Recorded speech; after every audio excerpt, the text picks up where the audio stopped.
Bonjour, je vous présente Sirius Guerre. Alors, vous prenez des pièces ici, par exemple. Moi, j'ai pris des pièces de 2 centimes que vous mettez ici de votre côté. Votre adversaire en met ici. Alors, par exemple, des pièces de 10. Bon, j'installe que ça parce que de toute façon, j'ai pas besoin d'en installer plus. Ici, vous prenez 6 pièces de 50 centimes pour lancer, puisque normalement ce sont des bâtonnets, pile et face. Donc moi pour les pièces.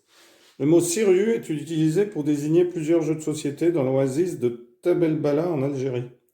Celui-ci est un jeu de capture similaire au jeu de table qui se joue dans toute l'Afrique du Nord et en Asie du Sud-Ouest. Alors vous avez 12 pièces par joueur, l'une jouant le rôle de bâtonnet et l'autre celui de pierre. Alors, il y en a un qui aurait des bâtonnets et l'autre des petits cailloux. Donc, moi, j'ai pris des pièces de 2, puis l'autre peut très bien avoir des pièces de 10. Les pierres commencent sur le plateau, une dans chaque case des rangées extérieures. 6 bâtonnets avec un côté noir et un côté blanc. Donc, ici, je prends des pièces pile et face. Les joueurs choisissent qui jouera le rôle de celui qui aura ces pièces de 10 centimes, par exemple, et celui qui aura les pièces de 2 centimes. Alors, les lancers sont les suivants. Si vous avez 6 côtés pile ou 6 côtés face, 6 piles ou 6 faces, eh bien, vous avancez de 6. Si vous avez 5 côtés pile ou 5 côtés face, ça s'appelle monsieur. C'est 5 plus un autre lancer. Vous avancez de 5 et vous avez droit à un autre lancer. Si vous avez 4 piles ou 4 faces, ça fait 0. Vous avancez de 0. Si vous avez 3 piles ou 3 faces, vous avancez de 3.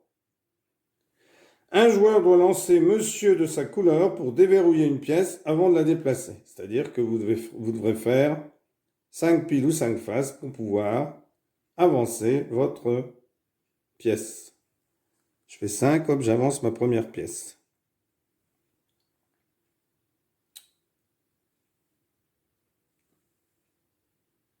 Et les pièces se déplacent de gauche à droite, puis de droite à gauche, puis de gauche à droite. Puis, on retourne à la deuxième rangée. Lorsqu'une pièce d'un joueur atterrit sur un emplacement occupé par une pièce d'un adversaire, la pièce de l'adversaire est capturée. Et le joueur qui capture toutes les pièces de l'adversaire gagne, bien entendu.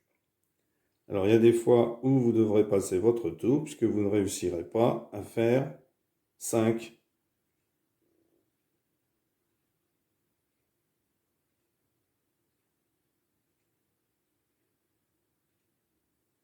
Donc, quand vous faites 5, vous pouvez avancer n'importe quelle pièce, du moment qu'elle puisse avancer, bien entendu. Vous n'allez pas pouvoir avancer celle-ci. Je pourrais avancer celle-ci, 1, 2, 3, 4, 5, ou celle-ci, 1, 2, 3, 4, 5, ou celle-ci, 1, 2, 3, 4, 5, ou celle-ci, 1, 2, 3, 4, 5. Voilà comment est-ce que l'on joue à ce jeu.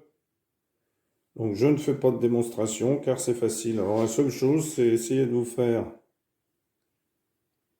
un nez de mémoire de manière à ce que vous puissiez vous souvenir des lancers. C'est ça le plus important dans ce jeu.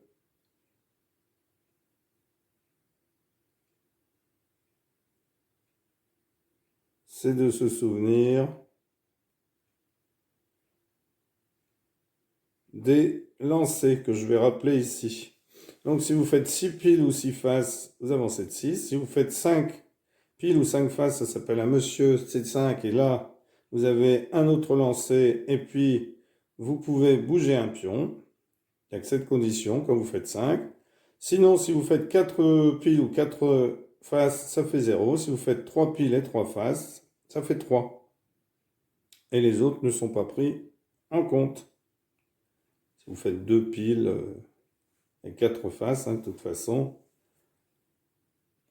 On ne peut pas puisqu'on a 4 noirs ou 4 blancs. Donc les deux, on ne les compte pas dans ce cas-là. Voilà, merci pour avoir suivi cette vidéo et à bientôt pour une nouvelle vidéo. Au revoir.